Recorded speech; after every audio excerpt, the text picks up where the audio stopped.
విశ్లేషణ. ఈరోజు మనము శ్రీల ప్రభుపాద వారిచే రచించబడినటువంటి భగవద్గీత యథాతథంలో 5వ అధ్యాయము 8వ శ్లోకం నుంచి 10వ శ్లోకం వరకు చర్చించే ప్రయత్నం చేస్తాం.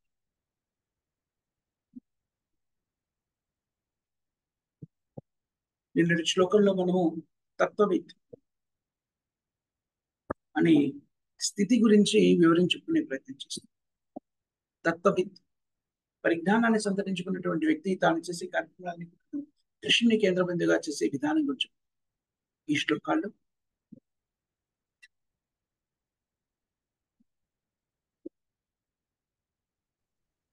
ప్రలాపాన్ విసృజాన్ కృష్ణాన్ ఉన్మిషాన్ నిమిషాన్నపి ఇంద్రియాణింద్రియార్థేషు వర్ధంత ఇతి ధారయా. ఇంద్రియార్థేషు మనందరికి కూడాను ఇంద్రియాలు ఉన్నాయి, వాటిని వినియోగించాలి. వాటికి ప్రత్యేకంగా వినియోగించడం కోసమే ఇంద్రియాలు ఇవ్వబడ్డాయి. అయితే ఆ ఇంద్రియాలను ఎలా వినియోగించాలి?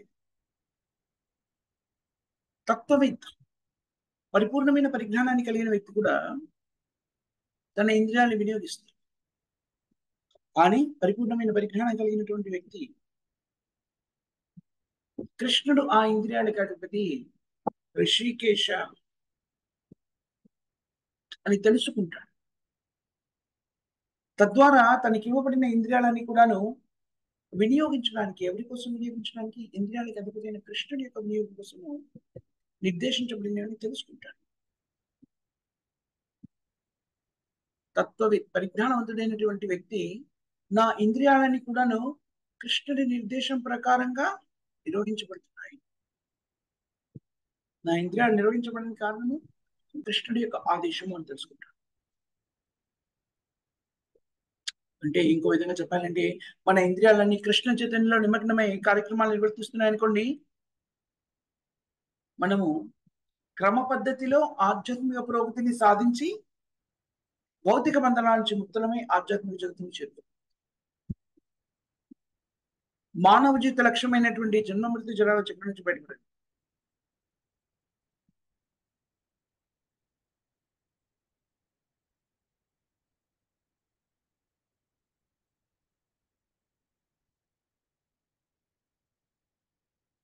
దానికి ఒక చక్కని ఉదాహరణ ఇక్కడ ఇవ్వబడింది. ఏమిటది?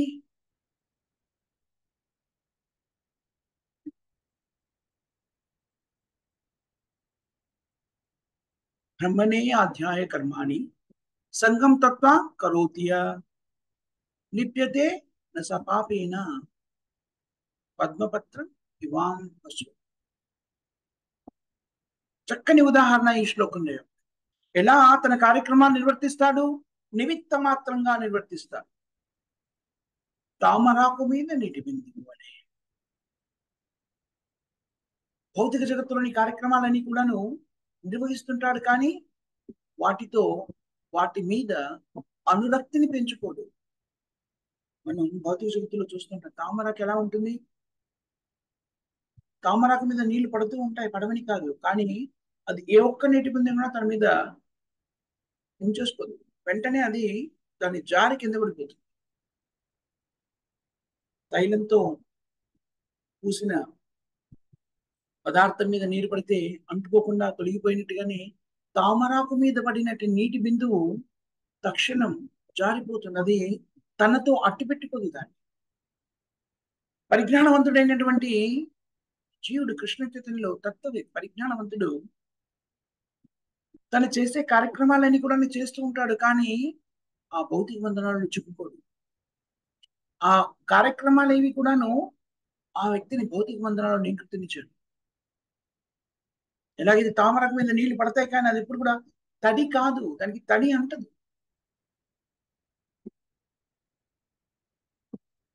నిజానికి తామరాకు ఎక్కడ ఉంటుంది? తామరాకులు నీటిలో ఉంటాయి, అనుక్షణం నీటిలో ఉంటాయి. కానీ నీటిని అంటుకోకుండా ఉంటాయి, వాటిని తడి చేయలేదు.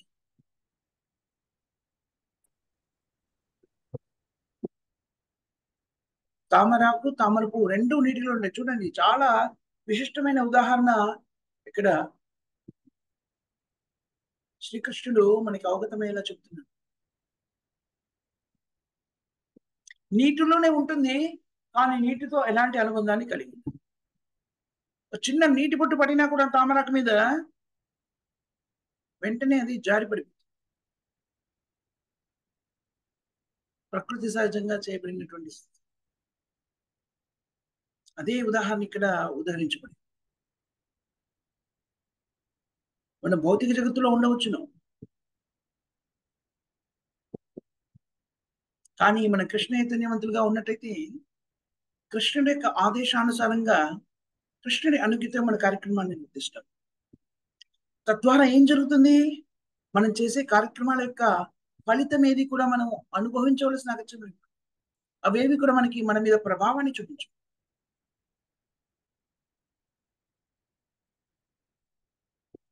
ప్రస్తుతం మనము క్లేశకరమైన స్థితిలో ఎందుకున్నాము? భౌతికమైన కాలుష్యాలతో హృదయం అంతా నిండిపోయి భౌతిక భావనలతోని అనురక్తిని కలిగి ఉన్నాం కాబట్టి, భౌతిక స్థితి మీద అనురక్తిని కలిగి ఉన్నాం. అందుకే మన క్లేశకరమైన స్థితిని అనిపిస్తుంది. ఒక శరీరం తర్వాత మరో శరీరం, మరో శరీరం తర్వాత మరో శరీరము అనంతంగా ఎందుకు పొందుతున్నాను నేను ఇలాగా? ఎలాగైతే మనం దుస్తుల్ని అయితే మారుస్తామో, ప్రతిరోజు దుస్తులు మారుస్తూ ఉంటాం కదా, అదే విధంగా మనం శరీరాన్ని మార్చాల్సిన అగత్యం ఏర్పడుతుంది. ఎందుకు? నేను ఆధ్యాత్మికుడను, పరిపూర్ణుడను, పరిశుద్ధుడు, పవిత్రుడను. సో ఆత్మ పరిశుద్ధమైన. కానీ నేను ప్రస్తుతము కలుషిత స్థితిలో ఉన్నాను. ఎందుకని? భౌతిక చేతనని కలిగి ఉన్నాను కాబట్టి. ఎప్పుడైతే నా చేతన కృష్ణ చైతన్యవంతమవుతుందో, ఎప్పుడైతే మన చేతన కృష్ణ చైతన్యం, అప్పుడు మనమంతా కూడా ఈ భౌతికమైన కార్యక్రమాలకి భిన్నులమవుతాము.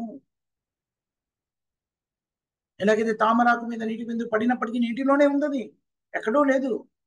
నీళ్లు పడుతూ ఉన్నాయి, కానీ అదేది కూడా దాన్ని తడి చేయలేకపోతుంది, దాని ప్రభావం లేదు.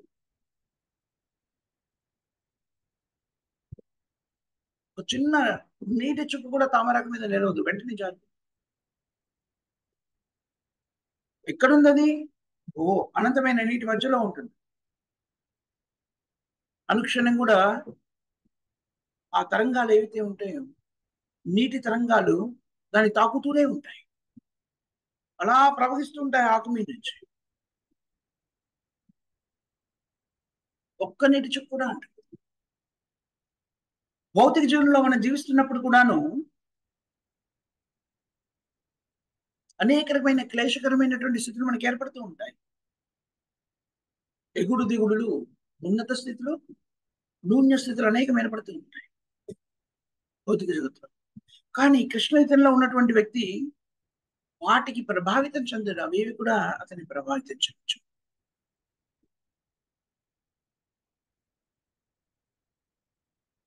విశ్వం పూర్ణం సుఖాయతే.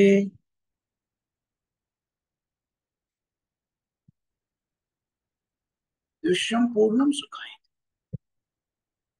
ప్రతి వాళ్ళు కూడా భౌతిక జగత్తులో దీంతో ప్రభావితం చెందుతారు, కానీ కృష్ణ జగత్తులో ఉన్నటువంటి వ్యక్తి దాంతో ప్రభావితం చెందుతారు. భౌతిక జగత్తులో ఉన్నటువంటి వ్యక్తులు ఏం చెప్తారు? భౌతిక జీవన విధానం ఎంతో క్లేశకరమైనటువంటి, భౌతిక జీవనము చాలా కష్టంగా ఉంటుంది.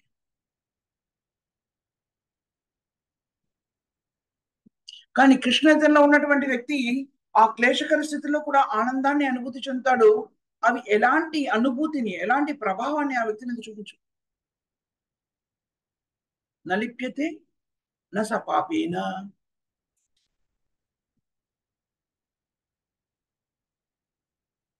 భౌతిక కాలుష్యానికి నివారణ కృష్ణ చైతన్యం. ఎలాగైతే మనకి శరీరానికి వ్యాధి ఏర్పడినప్పుడు యాంటీసెప్టిక్ అని ఉపయోగిస్తాం కదా, వ్యాధి నిర్మూలనకు ఉపయోగించేటువంటి ఔషధం.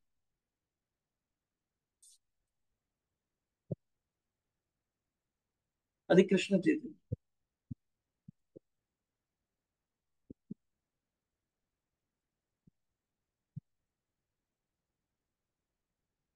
కృష్ణలో ఉన్నటువంటి వ్యక్తి క్లేశాలని చూడడు అని కాదు, క్లేశాలు అందరి జీవితంలోకి ప్రవేశిస్తాయి, కానీ అవి ప్రభావాన్ని చూపించు.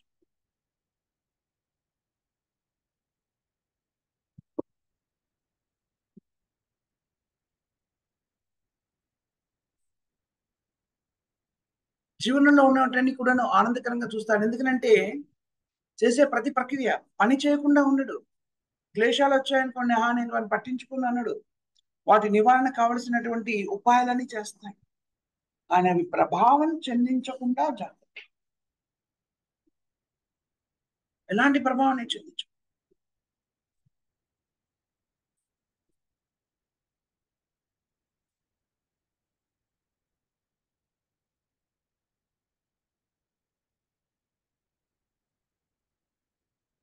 అంటే భౌతిక జీవన కాలుష్యాలకి నివారణ కృష్ణ చైతన్యం. దానికి ఏదైనా అంటువ్యాధి ఉందనుకోండి నగరంలో, దాని నివారణకి యాంటీసెప్టిక్, అది ప్రబలకుండా ఉండడానికి మనము కొన్ని రకాలైనటువంటి ఏంటంటారు దాన్ని, వ్యాక్సినేషన్ తీసుకుంటాం. వ్యాక్సినేషన్ దానివల్ల తను ప్రభావితం చెంది కదా. అదేవిధంగా అదేవిధంగా కృష్ణ చైతన్యము అనేటువంటిది భౌతిక కాలుష్యాల ప్రభావానికి లోను కాకుండా భౌతిక జగత్తులోని ద్వంద్వ స్థితులకి ఆనందము దుఃఖము కలిగించే ఆ స్థితులన్నింటిని కూడాను నివారించడానికి, వాటికి ప్రభావితం చెందకుండా ఉండడానికి దోహదం చేస్తాయి.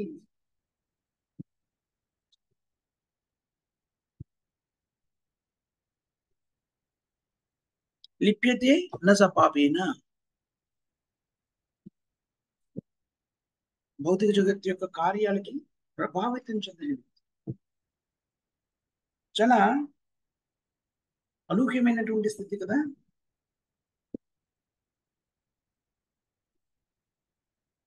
భౌతిక జగత్తు అంటే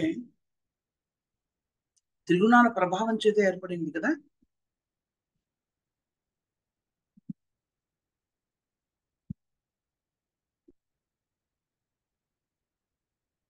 భౌతిక జగత్తులో ఉన్నదంతా కూడా నిజానికి ఏంటి, సర్వం ఏతద్ బ్రహ్మ తస్మాత్ ఏతద్ బ్రహ్మ నామరూపాన్నం చ జాయతే మమయో నిర్మహాత్ బ్రహ్మ. ఈ శ్లోకాలన్నీ కూడాను భౌతిక జగత్తులోని స్థితులన్నీ కూడాను భగవంతునికి సంబంధించినవి నిర్ధారిస్తుంది.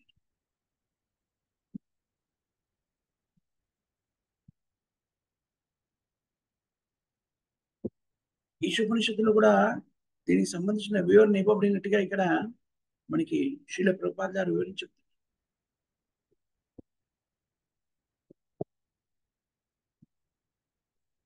ఎప్పుడైతే కృష్ణచరణలో ఉంటాడో వ్యక్తి,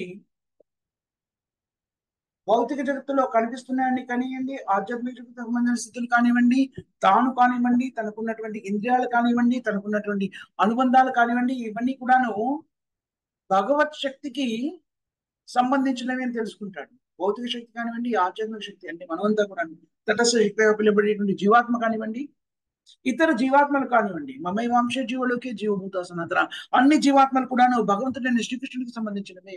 తాను తనవిగా భావిస్తున్న దేహాత్మ బుద్ధితో ఉన్నప్పుడు జీవుడు ఇవన్నీ కూడాను ఏమనుకుంటాడు, తన భార్య, తన పిల్లలు, తన ఇల్లు, తన ఇంద్రియాలు, తన విస్తార ఇంద్రియాలు, అది జీవనంగా కొనసాగిస్తుంది. అవన్నీ కూడాను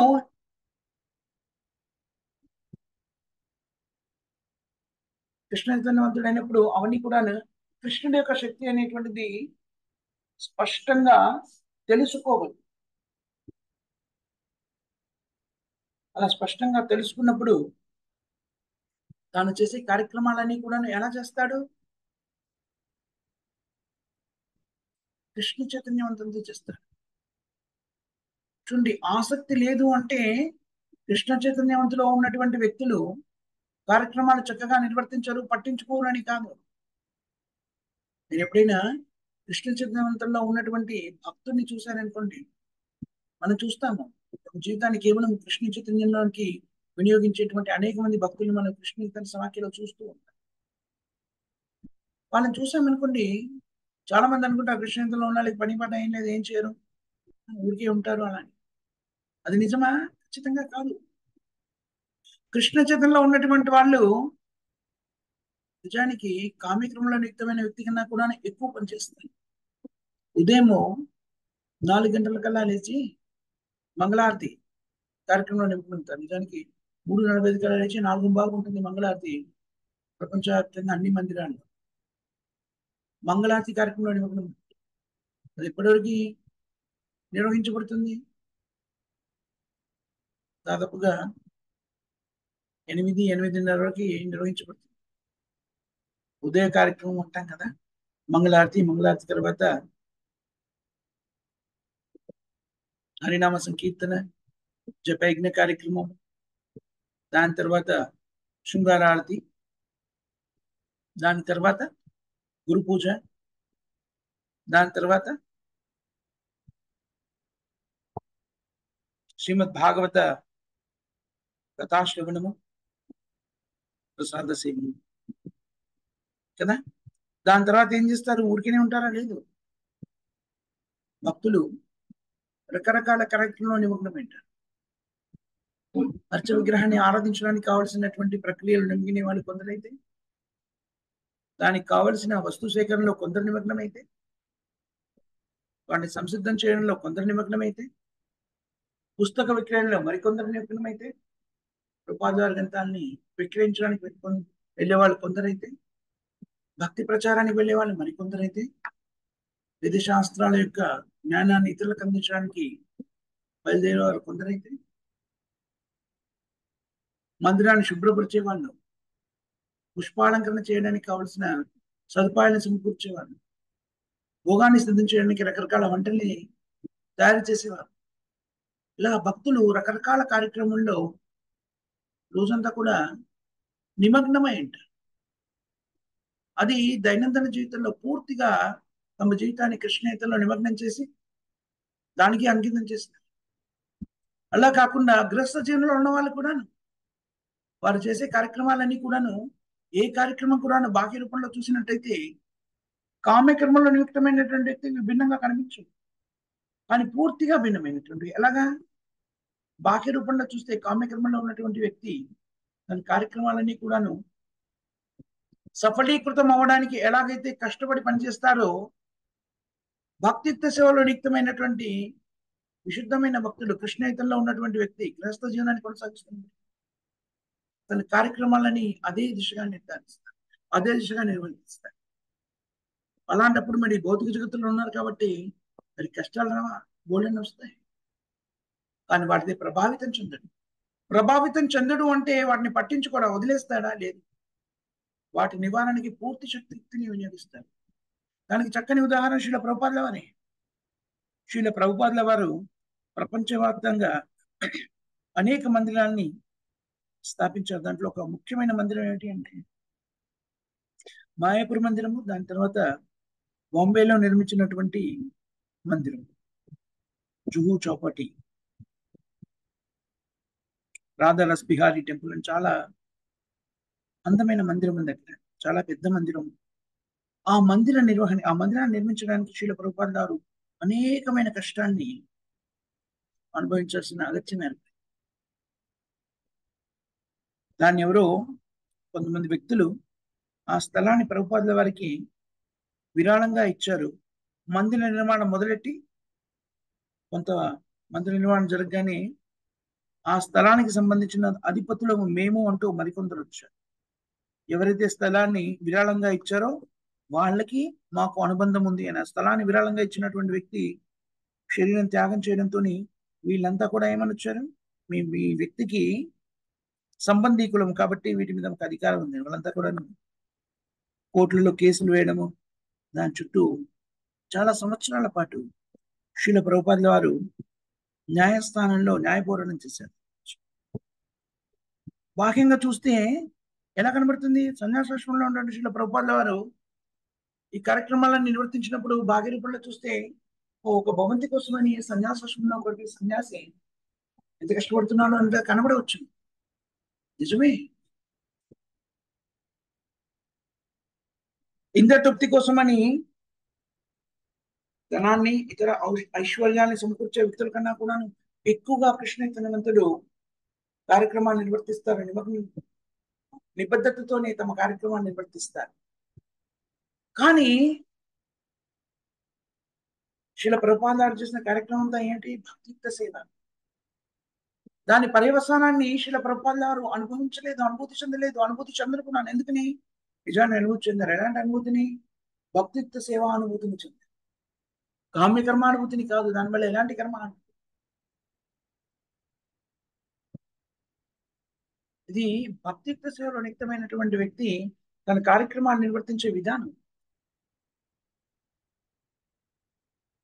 ఈ స్థితిని వ్యక్తి ఎందుకు పొందగలుగుతాడు, ఎలా పొందగలుగుతాడు? ఎందుకంటే పరిజ్ఞానవంతుడు, తత్వవిత్. తత్వవిత్ అంటే పరిజ్ఞానవంతుడు. పరిజ్ఞానము అంటే ఏమిటి?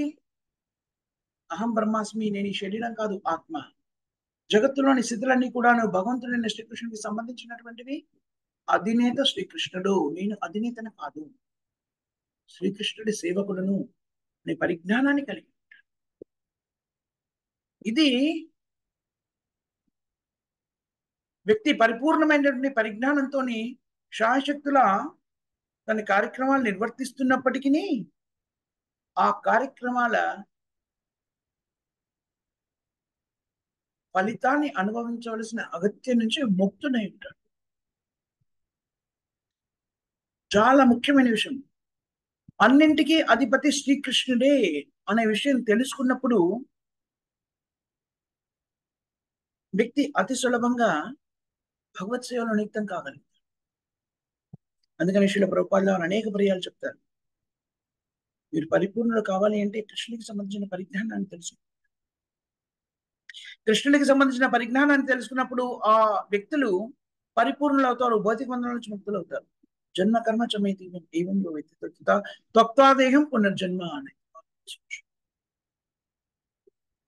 శ్రీకృష్ణుని యొక్క జన్మము, శ్రీకృష్ణుని యొక్క లీలకి సంబంధించిన పరిజ్ఞానాన్ని సంతరించుకుంటే వ్యక్తి పరిపూర్ణుడు అవుతాడు. ఎందుకని? ఎప్పుడైతే శ్రీకృష్ణుడికి సంబంధించిన పరిజ్ఞానాన్ని సంతరించుకుంటామో వ్యక్తి జ్ఞానం చేత ఈ జగత్తుకంతటికి అధిపతి శ్రీకృష్ణుడు అనే విషయాన్ని గ్రహించగలుగుతాడు. ఎప్పుడైతే ఈ విషయం బోధపడుతుందో తన ప్రాకృతికమైన స్థితి, సహసిద్ధమైన స్థితి ఏమిటి? జీవీర స్వరూపే కృష్ణుని. నేను భగవంతుడైన కృష్ణుని యొక్క అంశని, మమైవాంశ జీవులకి జీవభూత సనాతన అంశగా నా యొక్క కర్తవ్యం ఏమిటి? పూర్ణమైనటువంటి శ్రీకృష్ణుని సేవలో నియుక్తమై నా కర్తవ్యాన్ని నిర్వర్తించడం. నిజానికి అదేమని చెప్పబడింది? ధర్మము అని చెప్పబడింది. జీవాత్మ యొక్క ప్రాకృతిక సహజ సిద్ధమైన ధర్మం ఏమిటి? భగవంతుడైన కృష్ణుని సేవలో నియుక్తమైనడమే. మనం ఈ విషయాన్ని ఇంకో చోట కూడా ప్రస్తావించుకున్నాం. యథా యథాహి ధర్మస్య గ్లానిర్భవతి భారత అభ్యుత్థానమ ధర్మస్య ప్రలోక్యానాం సృజామి. ఎప్పుడైతే ధర్మానికి గ్లాని, విపత్తు ఏర్పడుతుందో అప్పుడు శ్రీకృష్ణ భగవానుడు అవతరిస్తాను అని చెప్తున్నాడు. మరి ఇక్కడ ధర్మం ఏంటి? జీవాత్మ యొక్క ప్రాథమిక ధర్మం ఏమిటి? భక్తియుక్త సేవలో నియుక్తమైనడము. ఎవరైనా సరే చూడండి, మరి ఇప్పుడు ధర్మము నిర్వహించబడుతుందా కలియుగంలో, జగత్తులో? లేదు. ఎందుకని? బాహ్యమైనటువంటి స్థితిలో కూడా కాదు, మీరు మౌలికమైనటువంటి కొన్ని ధర్మ సూత్రాలు ఉంటాయి చూడండి, పురుష సూక్తాల్లోని కొన్ని, లేకపోతే పురుషార్థాల్లోనికి సంబంధించిన ధర్మ సూత్రాన్ని తెలియజెప్తుంటారు చూడండి, అవి కాదు. ఏ ధర్మము నిర్వర్తించబడట్లేదు ఇప్పుడు? వ్యక్తులు భగవత్ సేవని స్వీకరించడం లేదు, కృష్ణ చైతన్యవంతులు కాకపోవడం అనేటువంటిది ధర్మానికి గ్లాని ఏర్పడుతుంది. ధర్మము అంటే ఏమిటి? ప్రతి జీవి యొక్క ధర్మం అంటే మనం ఇంతకుముందు అనేక పర్యాలు అర్థం చెప్తున్నాం. వస్తువు కానీ వ్యక్తికి కానీ ఉండేటువంటి విడదీయరాని లక్షణం, అంతర్గతంగా ఉండేటువంటి లక్షణం, ఆ లక్షణాన్ని విడదీయని. ఉదాహరణ చెప్పుకుంటారు, చక్కెరలోని తీపిదనాన్ని చక్కెర నుంచి విడదీయలేము. అంటే చక్కెర యొక్క ధర్మము తీపితత్వం. తీపి లేని చక్కెరని మనము ఊహించలేము. అంటే తీపిదనము అనేటువంటిది చక్కెర యొక్క ధర్మము. అదే విధంగా జీవాత్మ యొక్క ప్రాథమిక ధర్మం ఏమిటి? కృష్ణుడి సేవలో నియుక్తమైన ఇది మాత్రమే ధర్మము. కృష్ణుడి సేవలో నియుక్తం కాకపోతే అధర్మము. చూడండి, పర్వాలేదండి, మాకు ఇప్పుడు అది నాకు ఇంతగా ఆసక్తి లేదు, నా 70 ఏటనో 65 ఏటనో 60 ఏటనో చూస్తాను అంటే అప్పటి వరకు మీరు అధర్మంగా వ్యక్తి జీవనాన్ని కొనసాగించాలనుకుంటున్నారా?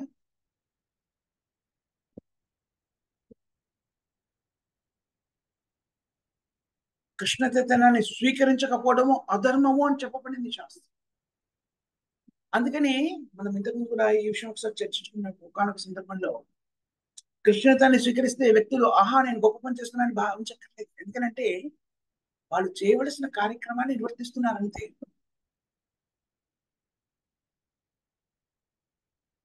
మీరు మనమంతా కూడాను తక్షణం స్వీకరించవలసింది ఏంటి? కృష్ణుడు. అలా అని చెప్పేసి మన కార్యక్రమాలని కూడాను వదిలివేసుకోవాలా? లేదు. మనం చేసే ప్రతి కార్యక్రమాన్ని నిర్బంధే కృష్ణ సంబంధే, కృష్ణుడితో అనుసంధానం చేసి నిర్వర్తించాలి. అలా నిర్వర్తించినప్పుడు వ్యక్తి జీవనం ఎలా ఉంటుంది అనేటువంటిది ఈ శ్లోకంలో చెప్పబడింది. తాను కార్యక్రమాలు చేస్తాడు, కానీ చేసే ఏ కార్యక్రమానికి కూడాను అనురక్తుడు కాడు. అనురక్తుడు కాడు అంటే ఆసక్తి లేకుండా చేస్తారా? లేదు. పూర్తి శక్తియుక్తులతో ఆ కార్యక్రమాన్ని నిర్వర్తిస్తారు. కానీ దాని ఫలితంతో ప్రభావితం చెందడు. అంటే ఫలితం మీద ఆపేక్షని కలిగి ఉండడు. అంటే మరి కృష్ణుని కోసం చేసే పని, ఉదాహరణకి ఇందాక చెప్పుకున్న శిల ప్రభుపాద గారు ఒక భవన నిర్మాణం, మందిర నిర్మాణాన్ని చేపట్టారు. అది న్యాయస్థానంలో పోరాటానికి గురైనప్పుడు పర్వాలేదు నేను చేస్తున్నాను, కానీ నేను పరిపక్వతని సిద్ధించుకున్నానా లేదా అనేటువంటిది ముఖ్యం కాదు అన్నట్టుగా ప్రవర్తించలేదు. పూర్తి ఏకాగ్రతతో అన్ని రకాల ఉత్తమమైనటువంటి న్యాయవాదుల్ని నియమించారు. దాంట్లో కొంతమంది భక్తులు కూడా ఉన్నారు. న్యాయవాదులు చేయవలసిన కార్యక్రమాన్ని పరిపూర్ణమైనటువంటి శక్తియుక్తులతో చేశారు. ఎలాంటి ఫలితాన్ని ఆశించారు? ధర్మపరమైన ఫలితాన్ని. ఏంటది? ఇదంతా కూడా కృష్ణుడికి సంబంధించింది, కృష్ణుడికి చెందింది, కృష్ణుడి సేవలో నియుక్తం కావాలి అనేటువంటి పరిపూర్ణమైన విశ్వాసంతో, పరిపూర్ణమైన ఆకాంక్షతో దాన్ని నిర్వర్తించారు. ఇది చాలా ముఖ్యమైన విషయం. చాలా మంది అనుకుంటారు ఏంటి అంటే ఆపేక్ష లేకుండా చేస్తున్నారు అంటే పర్వాలేదు, కోర్టులో కేసు వేయాలి కదా, వేసేస్తాను, గెలుస్తానో లేదో నాకు తెలియదు, నేను పట్టించుకోను. కాదు.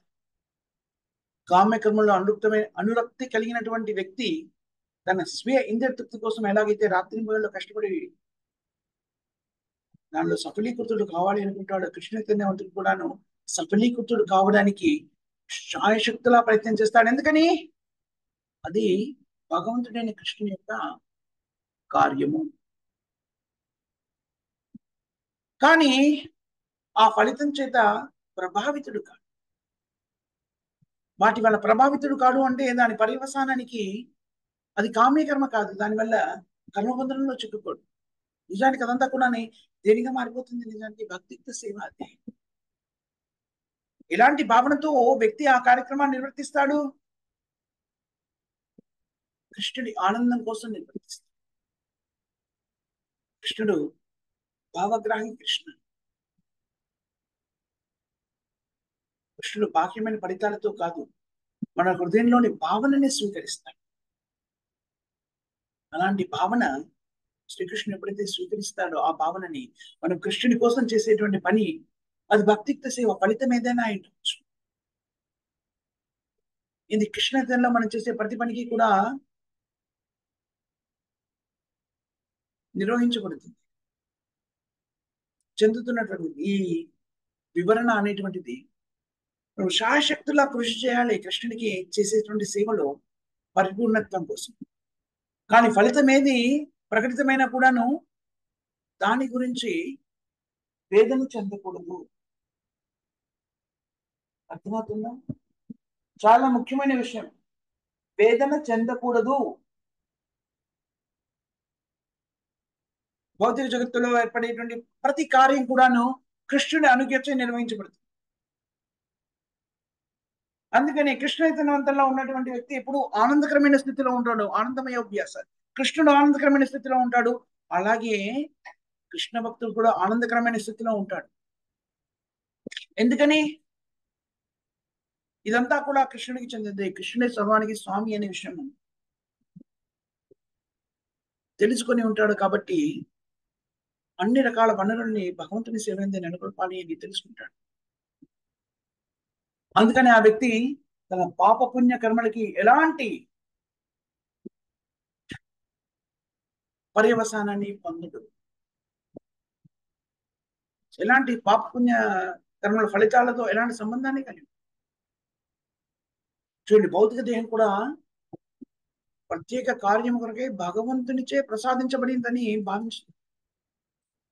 అందుకనే భౌతిక దేహాన్ని కూడాను కృష్ణుడి కోసం వినియోగిస్తాడు.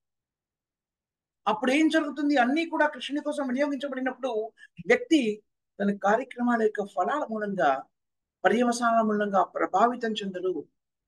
ఎలాగైతే తామరాకు నీటి అందున్నప్పటికీ తడి చెందకుండా ఉంటుందో, అదే విధంగా ఆ వ్యక్తి రకరకాల కార్యక్రమాల్లో నిమగ్నమైనప్పటికీ వాటి ప్రభావానికి లోను కాకుండా ఉంటాడు. మై సర్వాణి కర్మాన్ని సన్యస్త చేసి శ్రీకృష్ణుడు 3వ అధ్యాయంలో కూడా ఏదో ప్రకటిస్తున్నాడు. మీరు చేసే ప్రతి కార్యక్రమాన్ని కూడాను నాకే సమర్పించమని చెబుతున్నాడు.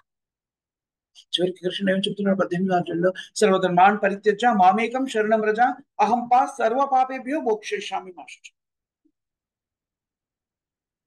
పరిపూర్ణంగా కృష్ణుడి సేవలో నియుక్తమై ఉండడము అంటే అన్ని రకాలమైన కార్యక్రమాల్ని కృష్ణుని కేంద్ర బిందుగా పెట్టి కృష్ణుడి సంతృప్తి కోసం నిర్వహించడం. తద్వారా వ్యక్తి తన జీవనాన్ని పరిపూర్ణం చేసుకోగలుగుతాడు. అలాంటి వ్యక్తి బ్రహ్మభూత స్థితిలో ఉన్నటువంటి వాడు. బ్రహ్మభూత ప్రసన్నాత్మ న శోచతి న కాంక్షతి. బ్రహ్మభూతిలో స్థితిలో ఉన్నటువంటి వ్యక్తి ప్రసన్నాత్మ ఆనందకరమైన జీవనాన్ని కొనసాగిస్తూ ఉన్నాడు. న శోచతి న కాంక్షతి, వేదనకి గురికాడు, దేన్ని కాంక్షించడు. కాంక్షించడం అంటే ఇక్కడ భౌతికమైన కాంక్ష ఉండదు. మనం చెప్పుకున్నట్టుగా కృష్ణుడి సేవలో వినియోగించేటువంటి ప్రతి కార్యక్రమాన్ని పరిపూర్ణమైనటువంటి హృదయంతో పూర్తి శక్తిని వినియోగించి దాన్ని నిర్వర్తించారు. అలాంటి స్థితి ఎవరైనా పొందవచ్చును. ఏ స్థితిలో ఉన్న వాళ్ళైనా కూడాను ఆ స్థితికి రావచ్చును. ఆ స్థితిలోకి వచ్చినప్పుడు మనము భౌతిక జీవనం నుంచి బయటపడి ఆధ్యాత్మిక జీవనంలోకి ప్రవేశిస్తాము. ఆ స్థితి ఏమిటి? ఆధ్యాత్మిక స్థితి, ఆనందకర స్థితి. దాన్ని ఎలాంటి వ్యక్తి అయినా పొందవచ్చు. దానికి పరిజ్ఞానాన్ని సంతరించుకున్నటువంటి వ్యక్తి అయినట్లేదు. బ్రాహ్మణ, క్షత్రియ, వైశ్య, శూద్ర, చండాల, బ్రహ్మచారి, గృహస్థ, వానప్రస్థ, సన్యాసి, ఎలాంటి ఉపాధిని కలిగి ఉన్న స్త్రీ, పురుష, గృహిణి, వ్యాపారవేత్త, రాజకీయవేత్త, భారతీయుడ, అమెరికన్, రష్యన్, ఇవేవి కూడా ప్రాధాన్యంగా చేయవలసింది ఏమిటి? ప్రాథమిక అర్హతని కలిగి ఉంటుంది. అహం బ్రహ్మాస్మి, నేను శరీరం కాదు ఆత్మ అని తెలుసుకుని ఆత్మగా నా యొక్క ప్రాథమిక కర్తవ్యం ఏమిటి? తీవ్ర స్వరూపే నిత్య కృష్ణ, భగవంతుడైనటువంటి శ్రీకృష్ణుడు నిత్యం కావాలని తెలుసుకుని కృష్ణ చైతన్యాన్ని తన జీవితంలోకి స్వీకరించినప్పుడు పరిపూర్ణత్వాన్ని సిద్ధించుకోగలుగుతాడు. దాన్ని మనం ఎవరైనా సిద్ధించుకోవచ్చును. అలా సిద్ధించుకోవాలంటే మనం ఏం చేయాలి? శ్రీల ప్రభుపాద వారు నిర్దేశించిన కృష్ణ విధానాన్ని జీవితంలోకి స్వీకరించాలి. దాన్ని స్వీకరించడం అంటే కృష్ణత్వాన్ని మన జీవితంలోకి స్వీకరించడానికి శ్రీల ప్రభుపాద గారు చాలా చక్కని ఆచరణయోగ్యమైనటువంటి నియమాన్ని మనకు అందించారు. కృష్ణత్వాన్ని స్వీకరించే విధానాన్ని చైతన్య మహాప్రభు ఫలితంలో ప్రకటింపజేసి ఆచరణయోగ్యంగా దాన్ని స్వీకరించినప్పుడు, ప్రకటింపజేసినప్పుడు పరంపరాగతంగా దాన్ని స్వీకరించే శ్రీల ప్రభుపాద వారు మనకి నియమాల రూపంలో అందించారు. ఆ 4 నియమాన్ని మనం నిష్ఠగా పాటించినట్లయితే పరిపూర్ణంగా కృష్ణత్వంగా ఉండగలుగుతాం. ఆ 4 నియమాలు ఏమిటి? హరే నామ హరే నామ హరే నామ, హరే కృష్ణ కృష్ణ కృష్ణ హరే హరే, హరే రామ రామ రామ హరే. మహామంత్రాన్ని నిష్ఠగా జపించడం. మనం ఒకసారి జపించడం 108 సార్లు జపిస్తే ఒక జపమాల అవుతుంది. అలాగా 16 జపమాలు కనీసంగా ప్రతినిత్యము జపించాలి. ఎలాంటి నియమ నిబంధనలు లేవు. ఒకే ఒక సూచన ఏమిటి? నేను జపిస్తున్నప్పుడు ఈ నామాన్ని మన చెవులతో మనం వినాలి. అంటే అది మాత్రమే నిర్దేశితమైనటువంటి సూచన. కృష్ణ ప్రసాదాన్ని మాత్రమే స్వీకరించడము, మనం భుజించే ప్రతి పదార్థం కూడా కృష్ణునికి సమర్పించుతాయంట. కృష్ణుడికి ఏం సమర్పించగలుగుతామో శాకాహార భోజనాన్ని మాత్రమే, దాంట్లో నీరిల్లి వెల్లుల్లి నష్టం లేకుండా జాగ్రత్త. భక్తుల సాంగత్యంలో జీవనాన్ని కొనసాగించాలి. అప్పుడు ఈ కార్యక్రమాన్ని చక్కగా నిర్వర్తించడానికి దోహదపడుతుంది. నిత్యం భాగవత సేవ, ప్రతిరోజు కూడా భగవంతుడి దివిలీలు శ్రవణం చేయడం, కీర్తనం చేయడం ద్వారా ఈ 4 నియమాల్ని మన జీవితంలోకి అన్వయించుకోవడం ద్వారా పరిపూర్ణంగా కృష్ణయుక్తంగా ఉండగలుగుతాం. చేయకూడని పాపభూయిష్టమైనటువంటి 4 కార్యాలు ఏవైతే ఉన్నాయో వాటిలో ఎవరైనా నిమగ్నమైతే కూడాను చేయవలసిన 4 కార్యక్రమాల జీవితంలోకి అన్వయించుకున్నట్టయితే వాళ్ళు విముక్తులవుతారు. చేయకూడని 4 కార్యక్రమాలకి మాంసభక్షణ చేయకపోవడం, మత్తు పానీయాలు సేవించకుండా ఉండడం, జూదం ఆడకుండా ఉండడం, వివాహిత సంబంధాన్ని కలిగి ఉండడం. అతి సులభతరంగా ఎక్కడి నుంచి ఆరంభించవచ్చు కృష్ణ చైతన్యాన్ని? హరే కృష్ణ మహామంత్రం జపించడం మరియు భక్తుల సాంగత్యంలో కృష్ణుని యొక్క దివ్యలీని శ్రవణించండి. శ్రవణం, కీర్తనం, విష్ణు స్మరణం, పాదశమనం, అర్చనం, వందనం, దాస్యం, సాఖ్యం, ఆత్మనివేదం. ఈ 9 భక్తుల్లో శ్రవణంతో భక్తియుక్త సేవ ఆరంభమవుతుంది. హరే కృష్ణ కృష్ణ కృష్ణ హరి హరి, హరే రామ రామ రామ హరి హరి. ఈ మంత్ర జపం ద్వారా మనం 2 కార్యక్రమాన్ని పరిగణించగలుగుతాం, శ్రవణం, కీర్తనం. కానీ దీన్ని సక్రమంగా నిర్వర్తించాలి అంటే మనం కృష్ణ పరిగ్రహాన్ని కలిగి ఉండాలి. దానికోసమని నిత్యం భాగవత సేవ, ప్రతిరోజు కూడా భగవద్గీత భాగవతాన్ని శ్రద్ధగా శ్రవణం చేసినట్టయితే మన స్థితిని అతి సులభంగా చేరుకోవాలి. ఇది ఈనాటి శ్లోకం యొక్క సారాంశంగా మనం గ్రహించవచ్చు. భౌతిక జీవనంలో కార్యక్రమాలు నిర్వర్తిస్తూ కూడాను వాటిలో అనురక్తిని పెంచుకోకుండా తామరాకు మీద నీటి బిందువు వల్లే ప్రభావం చెందకుండా కృష్ణ చైతన్యంలో ఉన్నప్పుడు ఆ కార్యక్రమం నిర్వహించగలుగుతాం. ఎందుకంటే మన పరిజ్ఞానాన్ని సంపాదించుకొని ఇవన్నీ కూడా కృష్ణుని కోసం నిర్వహించబడుతున్నాయని పరిజ్ఞానం తెలుసుకొని ఉంటాం కాబట్టి అది సులభతరం ఉంటుంది. ఇది ఈనాటి శ్లోకం యొక్క సారాంశం. ఇక్కడ మనం ఆ పెద్ద మాతాజీ ఎవరికైనా క్వశ్చన్స్ కానీ కామెంట్స్ కానీ కరెక్షన్స్ కానీ ఉన్నాయా? లేనట్టయితే ఈరోజు కీర్తన ఆలపించవలసింది ఎవరు? హరే కృష్ణ. హరే కృష్ణ. మీరే కీర్తన శ్రీ సత్యసుధ అష్టకం నేను కీర్తన చేస్తున్నాను కదా. హరే కృష్ణ. నవ గౌరవరం నవ పుష్పసరం నవ భావధరం నవలాస్యపరం నవహాస్యకరం నవ హేమవరం ప్రణమామి సచీసుత గౌరవరం నవ ప్రేమయుతం నవనీత శుచం నవవేషకృతం నవ ప్రేమరసం నవదావిలసత్సుభ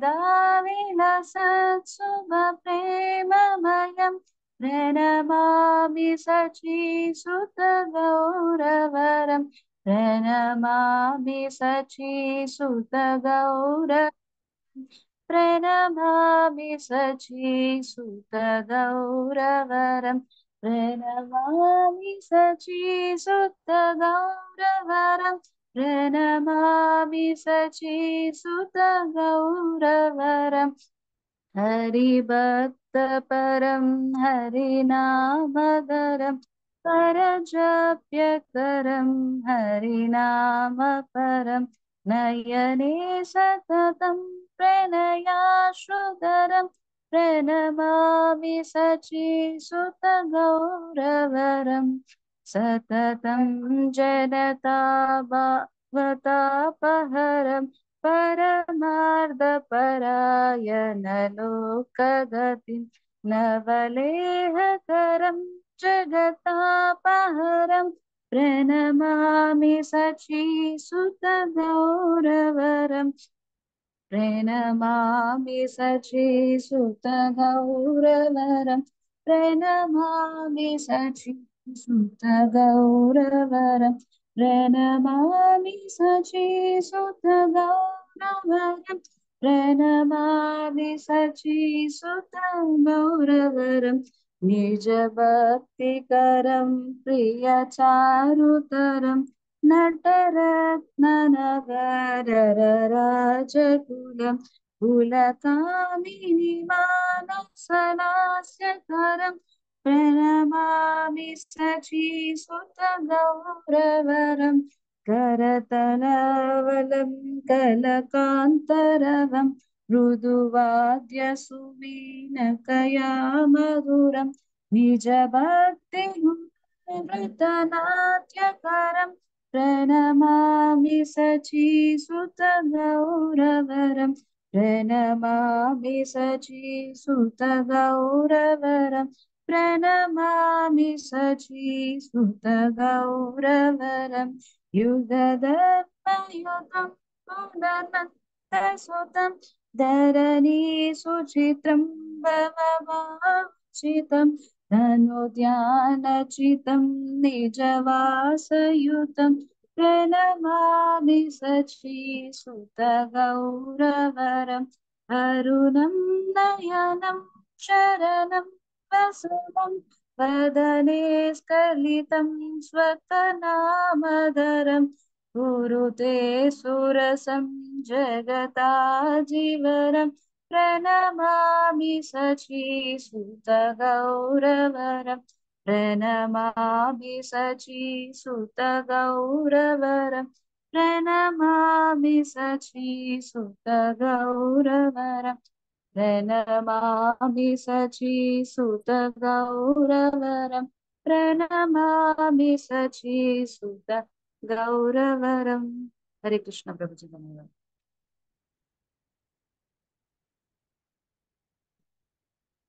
హరే కృష్ణ మాతాజీ, ధన్యవాదాలు, చక్కగా ఆలపించారు. Thank you very much. ప్రేమధ్వని ఎవరు చెప్తారండి?